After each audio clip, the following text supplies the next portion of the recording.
Assalamualaikum warahmatullahi wabarakatuh. Perkenalkan, nama saya Miftahul Nizam, NIM 190601098 dari Prodi Teknik Industri.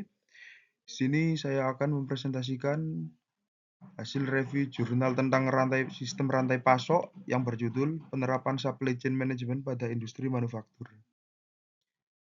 Nah, di sini jurnal diambil dari variabel research journal yang ditulis oleh Dirga Permana dan Abu Razak Hasibuan yang diterbitkan pada tahun 2025, volume 02, halaman dari 127 sampai 131.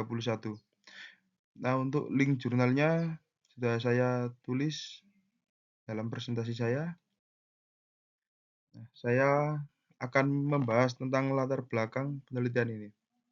Penerapan supply chain management dalam industri manufaktur memainkan peran penting dalam meningkatkan efisiensi operasional, mengurangi biaya, dan meningkatkan daya saing perusahaan. SCM mencakup pengelolaan aliran material, informasi, dan keuangan secara terintegrasi dari pemasok hingga konsumen akhir. Nah, tujuan utama dari SCM dalam industri manufaktur adalah untuk meningkatkan efisiensi, mengurangi biaya, meningkatkan kualitas, dan mempercepat respon terhadap kebutuhan pasar sambil memastikan bahwa produk atau layanan sampai ke tangan konsumen tepat waktu dan dalam kondisi baik. SCM melibatkan berbagai pihak yang saling berinteraksi, baik itu pemasok, produsen, distributor, pengecer, hingga konsumen akhir. Nah, di dalam penelitian ini menggunakan metode penelitian yaitu review literatur.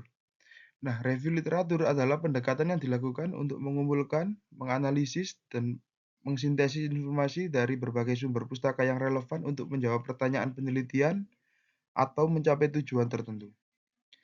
Dalam konteks ini, penelitian berfokus pada penerapan supply chain management pada industri manufaktur.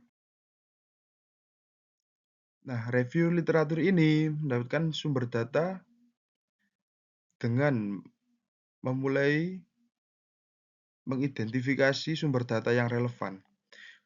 Sumber data utama mencakup jurnal akademik, buku teks, proceeding konferensi, dan laporan industri yang berkaitan dengan penerapan SCM di industri manufaktur. Penelitian ini menggunakan database daring seperti Scopus, Web of Science, PubMed, dan Google Scholar untuk menemukan artikel-artikel yang relevan. Nah, dari hasil penelitian ini, penerapan supply chain management pada industri manufaktur telah menjadi topik yang sangat relevan dalam memenuhi kebutuhan konsumen, mengelola biaya produksi, serta menghadapi perubahan lingkungan bisnis global. Strategi di sini juga menggunakan strategi Lean Supply Chain. Lean Supply Chain juga banyak diterapkan dalam industri manufaktur. Strategi ini berfokus pada pengurangan pemborosan di sepanjang rantai pasokan baik dalam waktu, biaya, maupun sumber daya.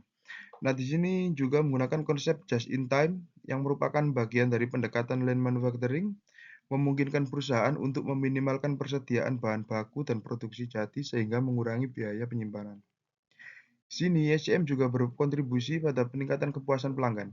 Dengan sistem yang terintegrasi, perusahaan dapat memastikan bahwa produk dikirimkan kepada pelanggan tepat waktu dan sesuai dengan spesifikasi yang diinginkan.